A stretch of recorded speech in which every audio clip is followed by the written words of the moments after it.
This is Nate Dodson, and you're tuning into And This Is Why, the podcast show. A show where we help you take your business to the next level. New episodes every week streaming on your favorite streaming platforms. Enjoy today's episodes. Just kind of focusing on kind of your childhood. Like before you were ever an entrepreneur, before you ever started FUBU, before you ever became who you are. Yeah. Like, what was your motivation? Like, what were the thoughts that you had of like, oh, this is what I'm going to do? I don't think there was any, this is what I'm going to do. Actually, I was very lost in what I wanted to do. I was living more for the moment, right? I didn't see people who had like great careers that are of color that didn't have stuff that were like, they were athletes or actors and things that I didn't think I can do. And it wasn't that those people really didn't exist. Those people actually, you didn't see them in the neighborhood because they were so busy going to work, running their businesses, right? Even when they weren't running their businesses, they were taking night classes or educating themselves. So you never really saw those people because those people don't have idle time to sit around, you know what I mean? And if they're going to be someplace in a park hanging out, they're taking their children to do something. So I didn't really have a vision. I just really wanted, I wanted to solve other people's problems, solving my problems as well. That's what entrepreneurship is. So I always came up with little ideas and things to do to make some money, to hopefully get me some clothes so that I wouldn't have to have mom work that much harder because dad had left when I was 10. Mom was, the only one there, and I never wanted to put that burden on her. So those are really the driving forces of what I did as a kid, just really wanting to not be a burden to mom, get what I wanted as well, and I didn't have any direction though.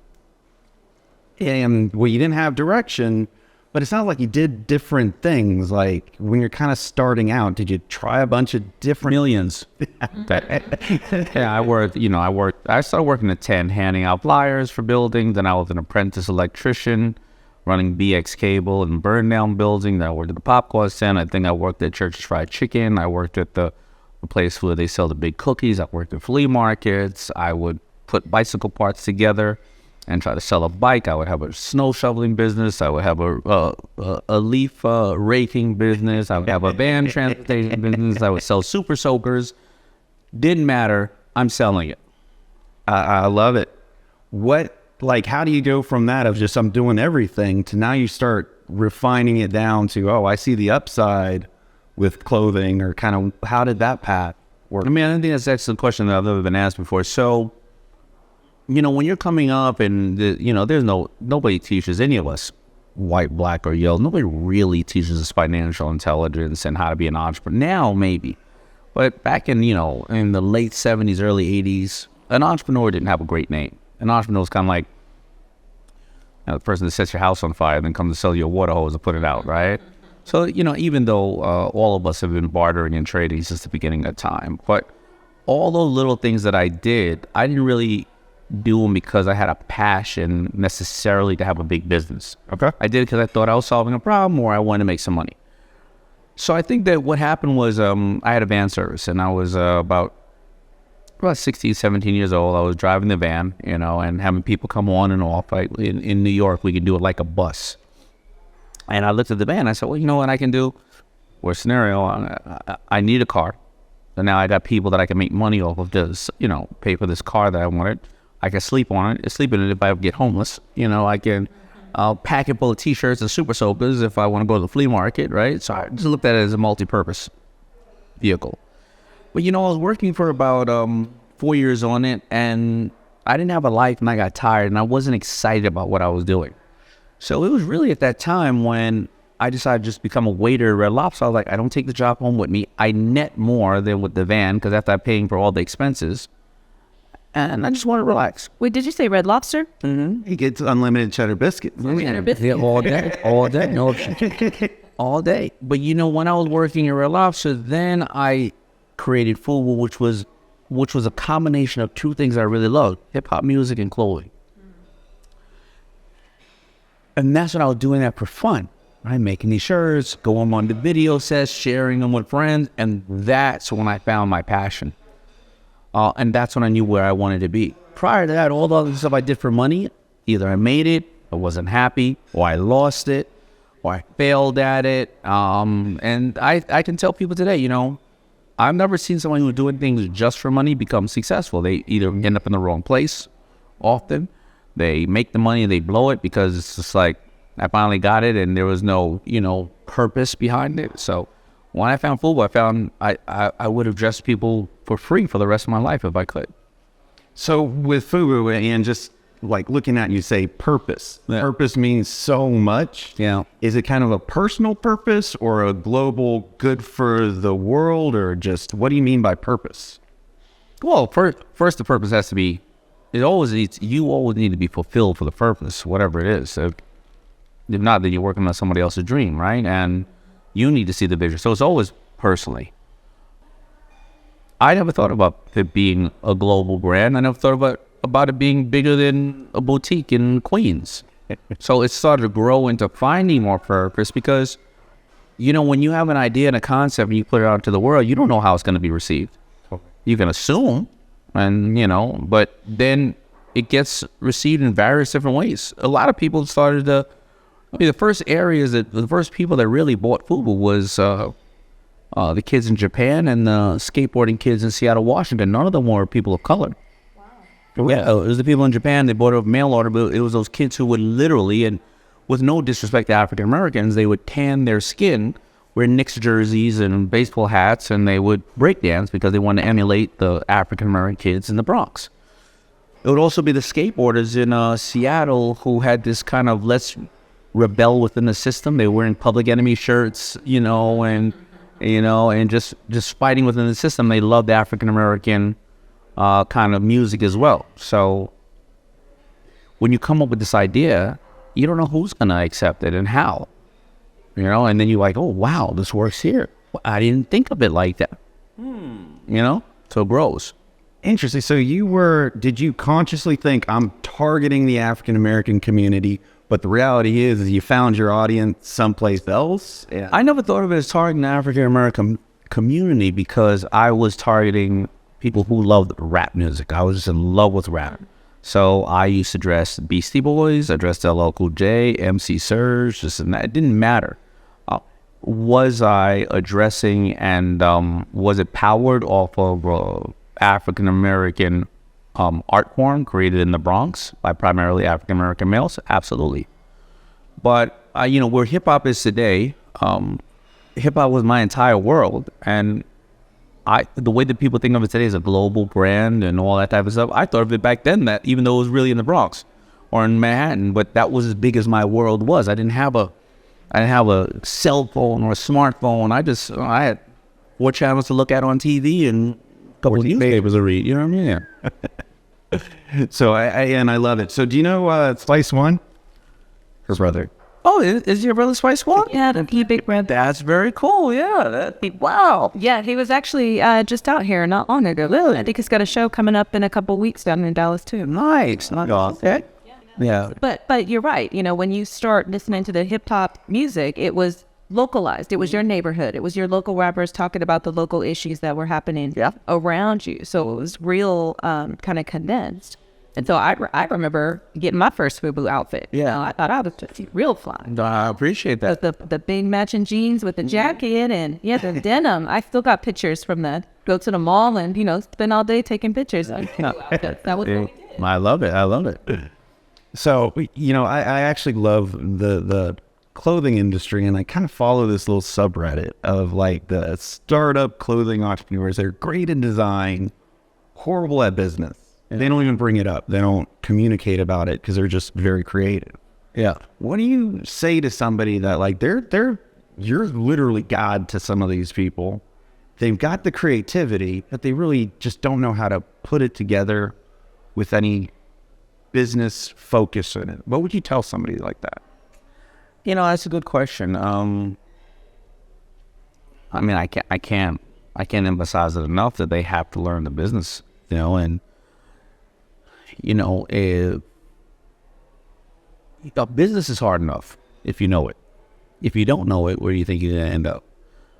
You're going to trust other people. It's nobody else's job to run your business or raise your children. It's your job, so you can be as creative as you want. If you want to be creative, okay, give yourself away. It's fine. just give it away. And you don't expect anything from it. You know what I mean? But if you want to run a business, that's a business. And business is very simple. You increase sales or you reduce costs. That's it. And if you don't know how to do either one of those and manage the books and all those type of things, you want to get somebody else to do it, you at least need to know the basics of it. Because if you don't know the fundamentals of what is happening behind the business, well, then if somebody great comes along, well, they may do some really amazing stuff and then they can threaten to leave. And then you're held hostage. Or if somebody who sucks comes along, you don't know they suck because you don't even know the basis of it. So it's just critical, you know. It's business. When you started FUBU, were you more creatively minded or business minded, or did I was both? You know, I was more common sense minded, meaning I can make this product. I know I happen to live in Hollis, Queens, where a lot of music artists came out of, and I said, well, I don't have any money to advertise. But if I have 10 t-shirts, literally 10, for 2 years, if I go and put them on video sets and take them back, put them on video sets and take them back, sooner or later, either I have something or not, people start asking for it. And then I got to then buy them. And then the businesses I knew at least maybe structure a little bit, converting. I didn't have any financial intelligence, though. So it was something that would end up haunting me later on in my life and end up then, becoming of great value because I almost went bankrupt twice when I was broke and once when I had 10 million in the bank. So learning from those mistakes ended up, teaching me all these things because I wanted to now learn, and now I don't have those issues. But, I was a little business, but a little creative / common sense, but I need to bring it all together. Where did you find your financial learning, your financial intelligence? So I found it really from, initially when I made the money, people call me, hey, bankers or all that, hey, let me give you some advice, and I was the cocky kid who barely finished high school. I'd go, you ain't helping me make this, you ain't that bright. Why are you calling me? You want to work for me? Well, then you ain't that bright, right? And not thinking, that there are certain people that technically understand what's going on, and money's a tool to utilize, right? So what happened was after a couple of years of almost going bankrupt, instead of, going to my accountant and saying, here you go, I used to say, well, what exactly are you doing? And I realized at that point that, accountants may not tell you what's going on because they think you know it already if you don't ask. And a lot of people don't want to be vulnerable and say, you know what, actually, I don't know what that means. Especially when you have a lot of money, an ego comes with it. And you're like, nah, yeah, David, you got to do this? Yeah, whatever. Because you're not concentrating on the details. And I started to ask all my financial advisors, all my stockbrokers, everybody exactly how things work. And I also asked, and I went to seek out people who were very wealthy, who knew who I was, who did not need me. And I asked them, what am I doing wrong? Is it possible that you can help me and give me information? What can I do for you? And those people would, give me the insight. I love it. And now I don't really understand. Did you get hired on to Shark Tank, or I know you were there from the very beginning. Mm-hmm. So how did that kind of come together? It's so left turn. Yeah, well, no, I got called. Okay. To Shark Tank's a format, Sony owned format out of Japan. So it started off called Tiger's Den in Japan, and there were like 5 businessmen or women in Japan right there, literally a table like this, and they would just straight up give you the money right there. Oh. Wait a minute, we're talking about look. And it moved, it changed, the format changed a little bit, became Dragon's Den, and then it was in London, and then in Canada, and then they brought it to America. They casted me, wanted me to come on the show, because they knew that I knew. You got to remember the people who most of the people who on Shark Tank, they're self-made. Yep. They're not usually on public boards. They spending their own money, and they have a very specific skill. Mark Cuban's tech, Robert's cyber crime, Barbara's real estate. I'm, consumer products. So is Lori. Kevin, I don't even know what he does till today. And they didn't want any celebrities or people of that nature. Nothing wrong with being a celebrity. But they felt that if you are a celebrity and you're out, doing what you do best, you probably are licensing your IP or various other things. Right. Today's a little different. We're talking about what started in 2007. So I went onto the show and I said, yeah, I'll do some investments, because at that time it was 2007, 2008. I I had 10 clothing companies and 8 of them were dead because nobody's buying another shirt when they can't pay their rent. And I wanted to diversify my portfolio. So I looked at it as when I go to a Macy's, instead of just having the young men's department, I want to take a real estate in plateware, electronics, whatever. I'm only getting pitched clothing companies. Let me go on the show. I'll get it, pitch some other companies to take up different real estate. And that's why I went on the show. And, if somebody just starting out their business, their big goal is, I want to be on Shark Tank. I want to do a deal with the gods. What would you tell somebody that's just kind of getting started and planning things out to really be attractive? Well, first of all, you're just getting started. Invest in yourself, time. Before you go and spend big money on, depends on various things around, allocate 2, 4, 7, 10 hours a week to studying the industry or what you want to do. Then look at the fundamentals of business about setting up structure, your legal. Put on the table all the assets that you have, what your version of OPM is, right? You want to always try to work with what you have, right? So a lot of people will say what OPM is other people's money, but no, it could be other people's marketing, mind power, manpower, manufacturing, mentors, mistakes. And you look at that and say, oh, what do I have? No, I have a couple of friends who have big Instagram accounts, and they're women and they're mothers. So let me first go to them and see what they think about this product. What would they vote? And, what do they think about it? Maybe they'll share it with their audience. I'll give them 50% or 100% of the profit off those goods, because somebody will say, well, why you give them 100%? Well, you can pay for focus groups, or you can have a person who is going to work harder for themselves and they work for you, right? And they'll at least going to get out and give you proof of concept on why it works or not. So you got to do the things that are within your grasp. Remember, there's only 2 things you can control in life, right? The lens that you look at something through and the actions that you take. And if you go and say the opposite, what most people do, let me borrow a bunch of money. Oh, I got a great idea, and let me start figuring it out. Well, now you're paying way more for it. A lot of people are seeing you as a sucker. Maybe you didn't learn the industry, and you don't even know that person's doing a bad job. Not that the person's trying to steal from you. So they do it backwards normally. I have a question. So you started in FUBU and that became really big. What was it like, I guess mentally and emotionally, to pivot and go do something different? Because I know nowadays, we had COVID and people were stuck in their job. Yeah. Realized they didn't want to be in it anymore, and they want to change, but maybe they feel like they're stuck and just going into something different. Yeah. These are some questions. I don't think I've been asked these questions before, and that's a compliment to you, because people ask me the same thing. So, again, it was being like a common sense thinker and breaking down what I have or what are my assets. So, I didn't necessarily know that I wanted to go someplace else, but I knew that educating people on entrepreneurship was something that I felt maybe that was my giving back and paying it forward to the blessings that I had. So I just started coming out with books and writing them. So Shark Tank wasn't anywhere in the picture at that time. So right around 2001, 2002, right? And so now planes are crashing into buildings. People are starting to nest. They're not really buying clothes. They're not coming outside. I'm saying to myself, if I really do my analysis, a hot fashion brand lasts 5 to 7 years. I'm not talking about the unicorns like Nike and Louis Vuitton. And why? Why is that? Well, a kid who has 4 years of FUBU in their closet for high school, when they go to college, they change their buying habits generally because they're a little bit older. They want to try something new, right? And I said to myself, if things go like 99% of the way they normally do, FUBU will slow down. So what am I going to do in regards to that? Well, I took inventory of myself. Am I a great designer? No.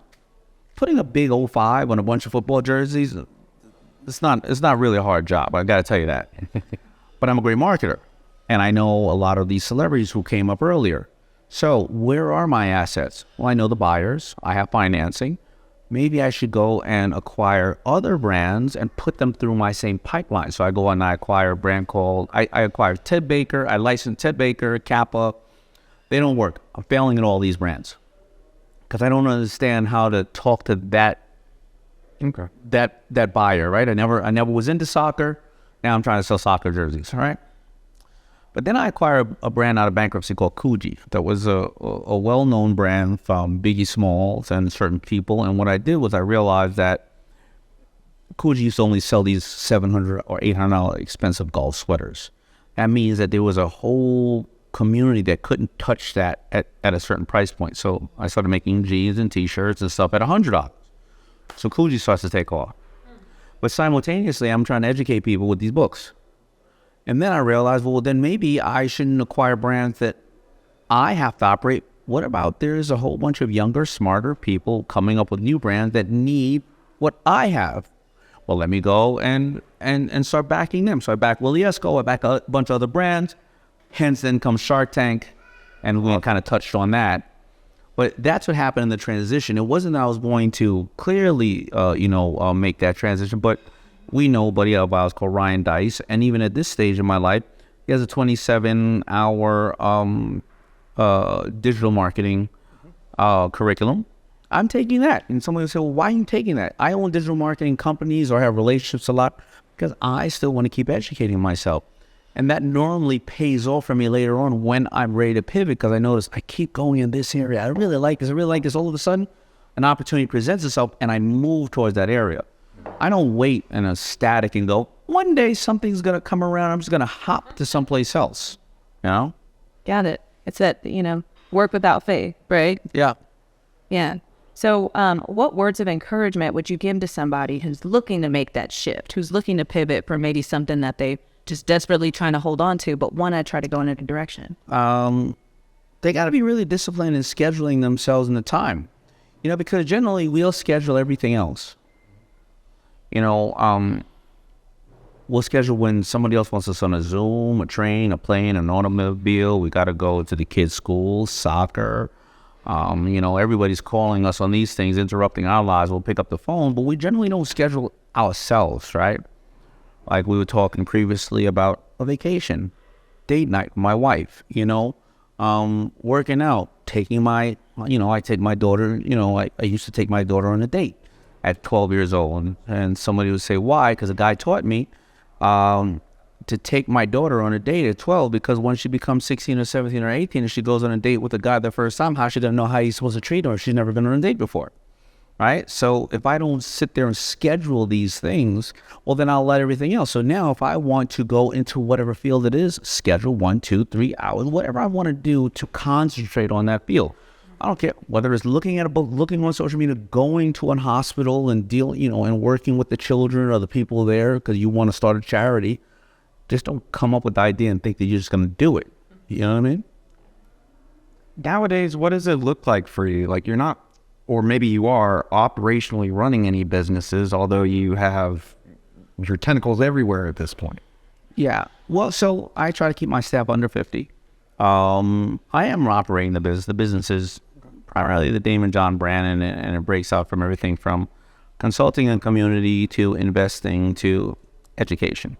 And that's what I do daily, So, I go where I'm excited.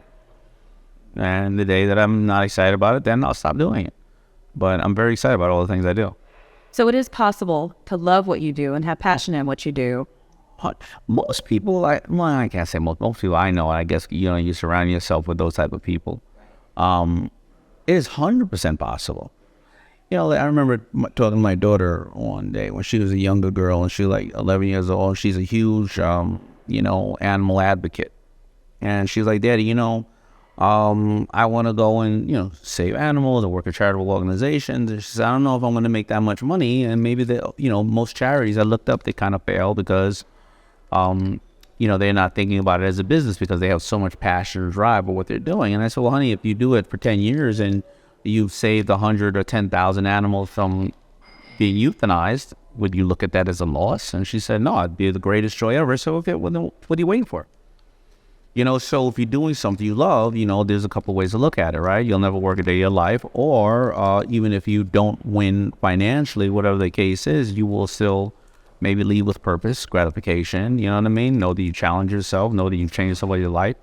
Now, listen, I'm not trying to get warm and fuzzy. You still got to keep the lights on in the house too. So, maybe you got to do something else too. Listen, we're talking about Red Lobster. I worked at Red Lobster for 5 years while I did FUBU. I just slept 3 hours a day. That's it.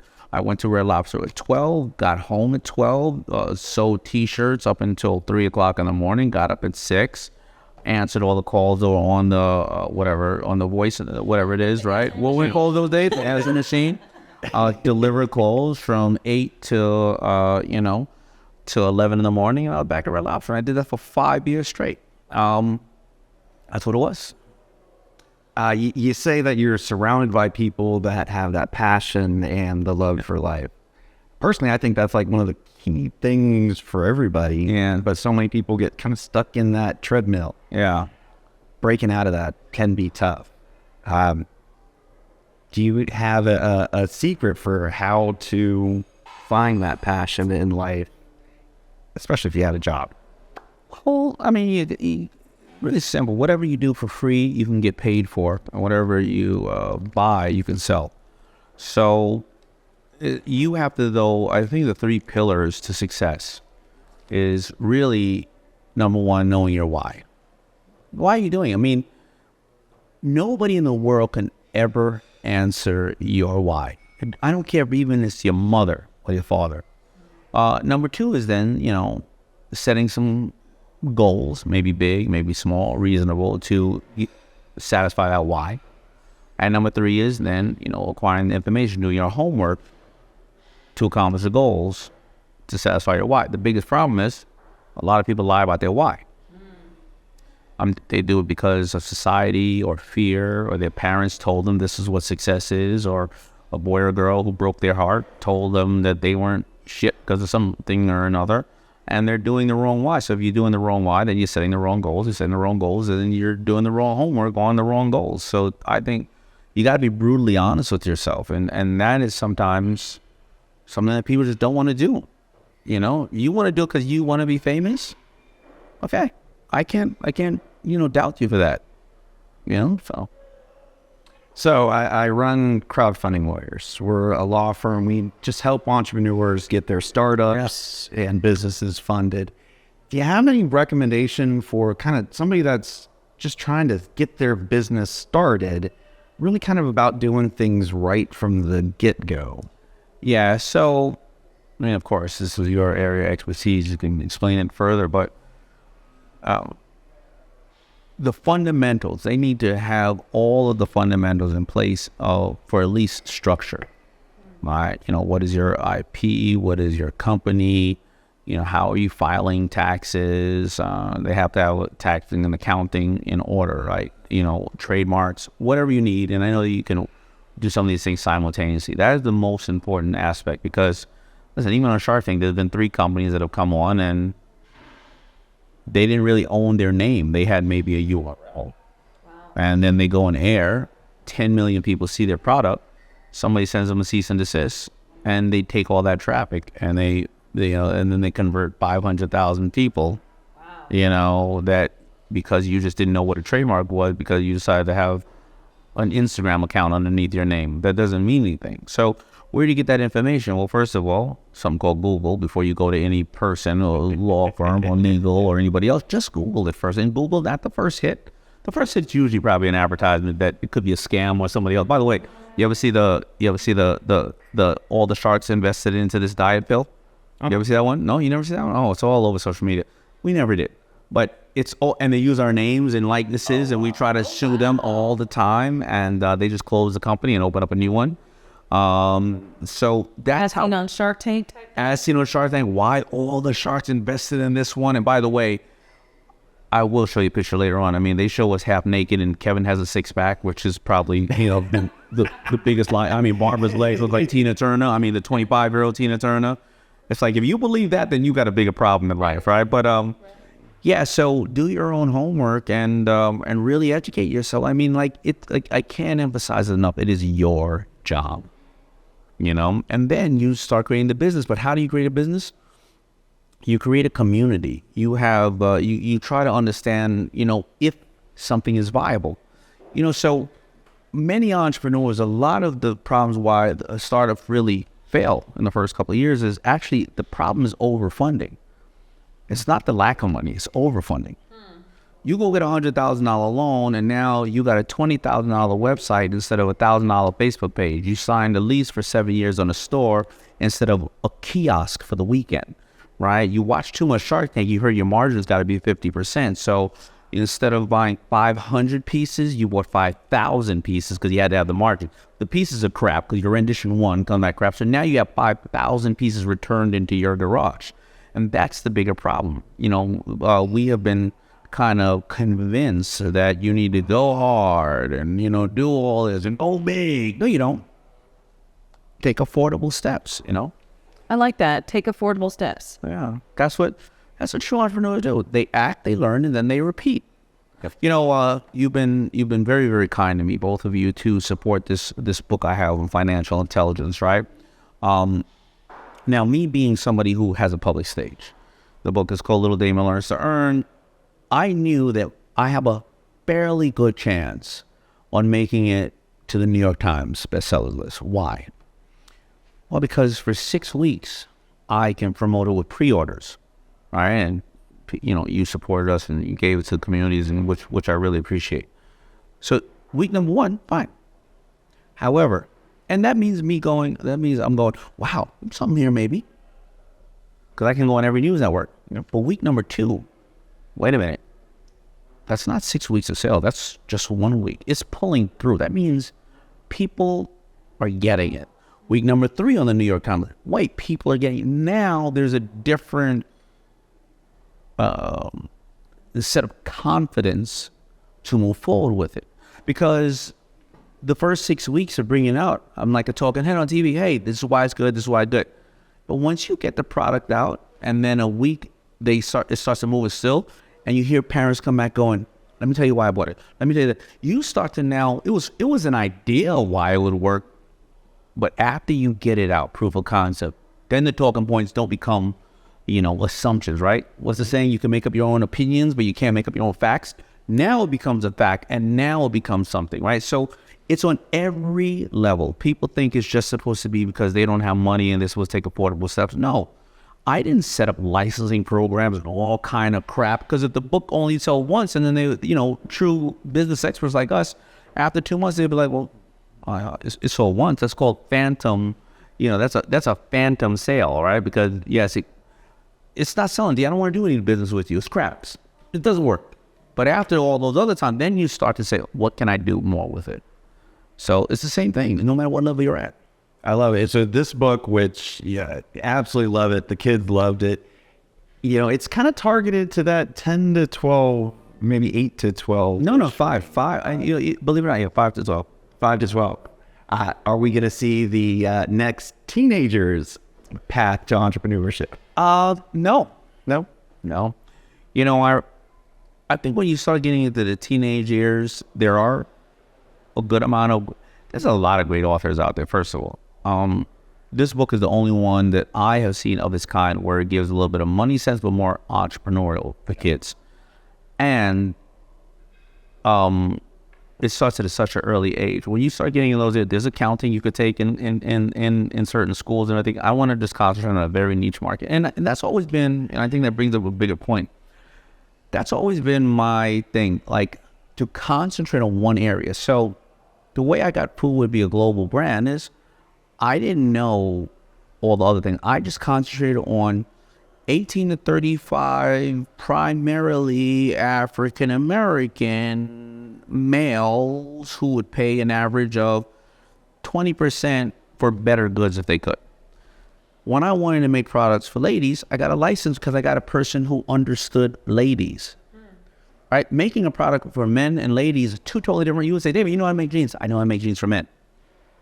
Do I look like, not that everybody who makes things for ladies, but I personally think that the people that are in control of making things should look like the people they serve, or mentally be like the people they serve, right? So I license out to a ladies company. I license out to boys, boots, bag, so I can concentrate on when I concentrate on. So now, even with Little Daymond, I'm going to concentrate on 5 to 10, 5 to 12. If it grows into anything else, then I would license or come up with a partner who understands that, because a 16-year-old is communicating way different than a 5-year-old. Oh, yeah. We know. Yeah. Understatement. I mean, totally new. So do you feel like it's for you had a passion or an interest in this is my target, and almost like I don't want to be the pro in these other areas, but I want to bring in the pros to do their pro job, and I'm going to stick to my path? Yeah, but it initially doesn't go off of me thinking that far ahead. Okay. All I think about it, and that's the beautiful thing about some entrepreneurs. A lot of people call a lot of people these visionaries. They're not visionaries. I look at a real, true entrepreneur as somebody who wakes up every day and does the best thing they can do for their customer every day, and wakes up again and does the best thing they can do. They'll turn around and 15 years later, they're called a visionary, or 20 or 30 years. Oh my God, I can't believe it. Henry Ford just needed to start off with a tire or an engine or a cap. I don't know, or a donkey. I don't know what you start off with. All right? Because if you look at these companies who we think are visionaries, well, if you call, Blockbuster, BlackBerry, or Kodak right now, none of those visionaries are there, right? Because they had all the projections and all the data they needed. Somehow it wasn't executed properly. So all I cared about was, I got a little girl. I didn't have financial intelligence when I was older. How can I connect with her over a book and give her some initial ways to have concepts on what money is, how it works, and how to utilize her surroundings to the best of her ability to bring joy to other people? That was it. I just did not want to keep telling my little girl that she got to drop a glass slipper one day and some prince is going to come save her. I wanted her to understand that she had the power to do it. And that was it. I didn't think about anybody else. But then I said, oh, wait a minute. Other parents like this. You know what? I know they're probably having the same time, heart, or challenge that I'm having. I have a public platform. Let me put it out to the world. And that's how it happened. It wasn't this big vision, You almost make it sound, Yeah. I'm sorry. No, I try to jump in whenever I. You know what? I'm just gonna sit back here. Yeah. Pretty. It's all on her. It's smart man. So my question is, okay, you made it. You got to the top of your business. How important is it for people to continue to invest in the actual operations of their business? Well, it depends on what your vision is, because another personal decision is gonna be: do you sell? Is it an exit? Is it a generational business? Do you want around 2 years, 5 years, 20 years? I mean, the first thing, of course, is to try to invest enough to keep it going and be secure enough to feel like the things that are fixable, you have fixed. And now, because we all know that business is ever changing, and even if you're running perfect today, tomorrow's COVID that comes around, or clogging of China, or new politics, or people marching in the streets, or whatever, can affect your business. So you have to invest in those aspects. But then after that, the question is, are you going to try to sell? Are you going to try to bring in partners? Are you going to try to pull money out, out of the business? And that's very personal decisions for people. From the climate that I get from people who are starting their own business or moving away from a business that they've already started, they've decided that, hey, I really didn't have passion in this, or the passion I had wasn't what I expected to be. Mm-hmm. And I want to go find that passion. It may not make me the money that I want to make, but I want to be happier in what I'm doing. Yeah. As we're, growing up, we were told, you go to college, you get a 9-to-5, mm-hmm. you get a 401k, and then you retire as early as you can. That's right. But, like doing that day-to-day grind, it's not, there's no redeeming value in that sometimes. You get stuck on the hamster wheel. Yeah. And so I know when I broke out, started doing my own business, that was exactly the reason why. Because I wasn't finding that passion and joy in what I'm doing. So, people are starting to realize there's more to it. Yeah. Just the passion, and who better to talk to it about. No, 100%. Even sometimes people have a passion, but then they go, like, I'll give you an example with FUBU.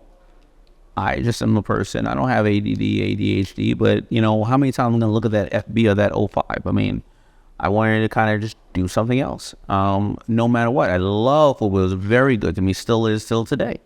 But sometimes, you know, you got to just really, you know, even though it could be against the popular, thoughts on what you should do, you got to do it for yourself. You know, so. I love it. Thank you so much today. All right. Well, thanks for having me. Absolutely.